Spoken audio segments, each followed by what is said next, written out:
The struggle of low-end PCs is real, especially if you're trying to run video games like racing that require intense concentration, fast movements, and momentum. We've compiled 10 of the best racing games that run well on low-end PCs, so you get to enjoy the full experience and adrenaline rush of a good racing game.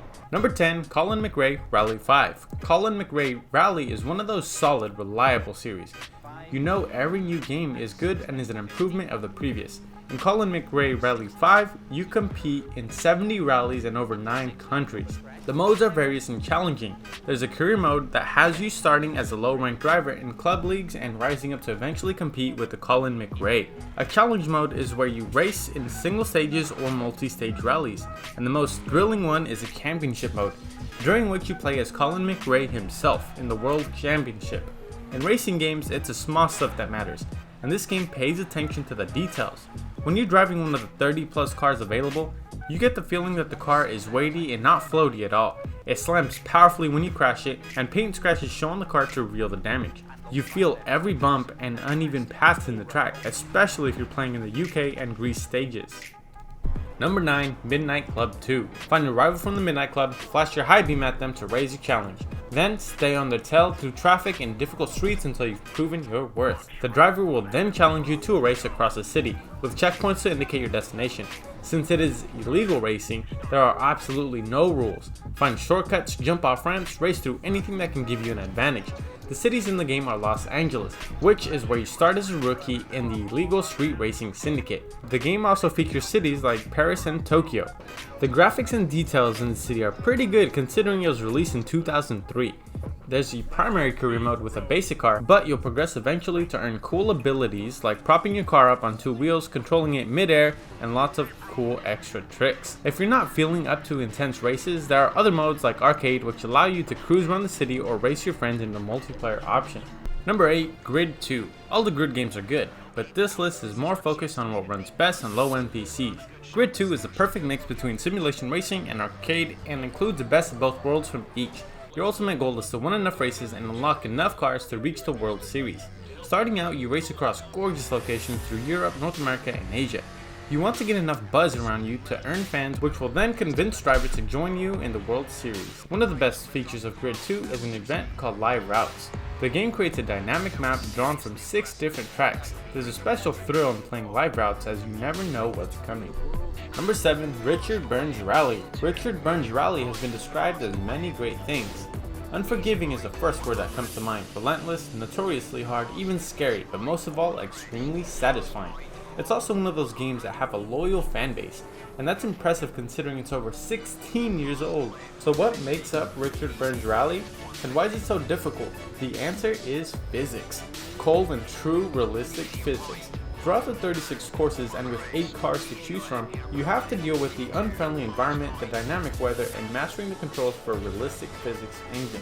One too quick turn of the wheel and you'll find yourself flying headfirst into concrete and murdering a poor tree with your car. It requires intense concentration and loyalty to the game.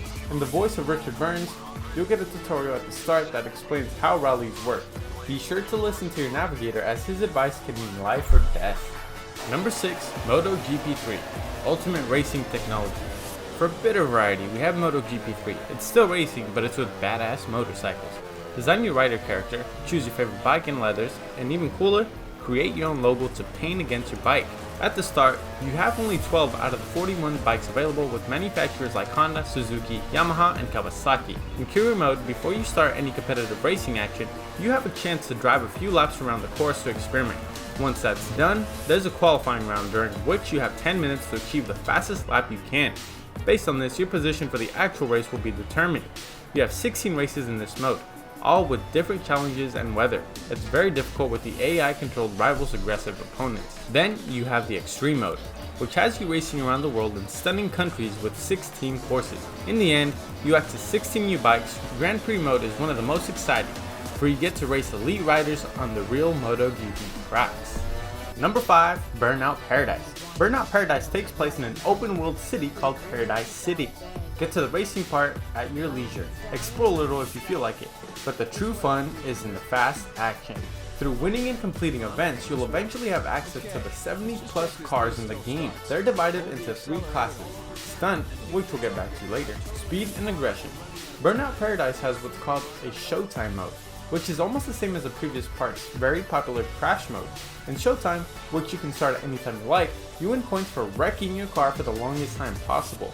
There are stunt events, which gives you a timer for taking risks. Do it through taking dangerous turns and earn extra for rushing off ramps, crashing through gates, and hitting other cars, which is called a boost. These stunts are best done with cars with stunt classification for the ultimate jumps and risks. Your fastest time and most disastrous, that's a good thing by the way, crashes are kept on record on your in-game driver's license.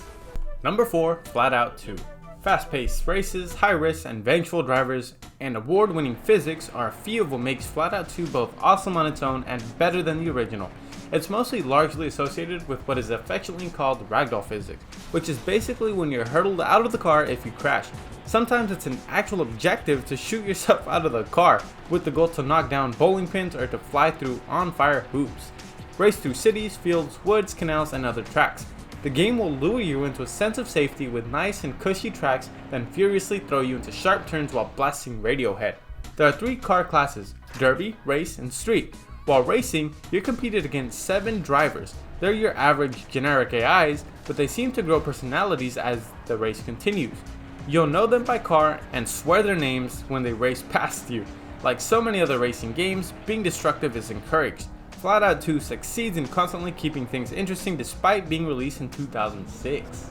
Number 3, NASCAR Racing 2003. NASCAR Racing 2003 is a computer racing simulator focused on NASCAR's premier series, the Winston Cup. Features are all 23 real-life venues like the New Hampshire facility, the 2-mile Infineon Raceway, and even more famous tracks that take place during the night like the Daytona and the Bristol circuits. There's an added insane track from the previous 2002 season called Coca-Cola Super Speedway. Play in championships, the popular multiplayer version, or take over the track by yourself. Keeping it as close to reality as possible, NASCAR Racing 2003 has all the 39 Winston Cup teams featured and all the sponsors lined up. As to the option available, there is a driving lessons mode. They do the vital job of explaining the game's general rules, tire and fuel management strategies, and more.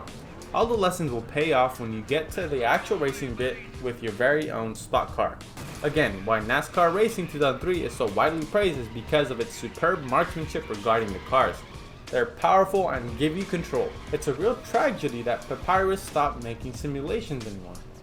Number 2, Split Second. Split Second is more destructive than a Transformers or a Fast and Furious movie to its surroundings. The premise of the game is that you're a contestant, 1 of 8, on a reality show, and the races are split into episodes. Each episode presents new challenges, more difficult and more dangerous tracks. Split Second is an artful and cinematic mix of absolute chaos, like exploding bridges, crashing planes, and the insane and aggressive contestants you're racing against. If you time yourself right, making something explode will reveal new routes to the track. As this is a reality show, the show's host rewards what the game calls power play systems to encourage maximum damage. If you keep the power plays, stunts, and challenges, you'll score points, help the show's rating, and take out the rivals. Just choose the structure to detonate and watch the damage. The multiplayer mode is even more intense if you're playing with your friends, and the deadly survival mode is intense enough to cause even expert players major stress with an attack helicopter shooting down actual missiles at you, exploding trucks on the road, in addition to the original race destruction that's already happening and on a time limit. Number 1, Need for Speed Most Wanted. Nearly all the Need for Speed games work well on low-end PCs. It's why this series is so close to many people's hearts and has the following.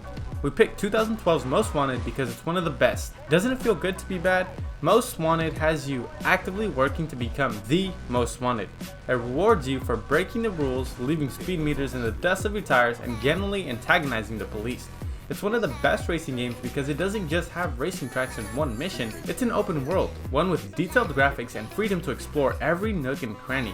No car is off limits to you, as long as you can find it. There's so much to do in the city of Fairhaven. Push your car to the limit on the highway, crash, run from the police. If you cause enough trouble, they'll set up ambushes against you or send a SWAT team, which actually can be kind of fun. In the multiplayer option, compete with friends for who can be the most wanted. Alrighty gamers, we hope you enjoyed the video because that's gonna wrap it up. If you did in fact watch the video all the way through, we hope you enjoyed it enough to hit the like button, subscribe to the channel, and hit that notification bell because we are always releasing new content. And as always, we'll see you in the next one.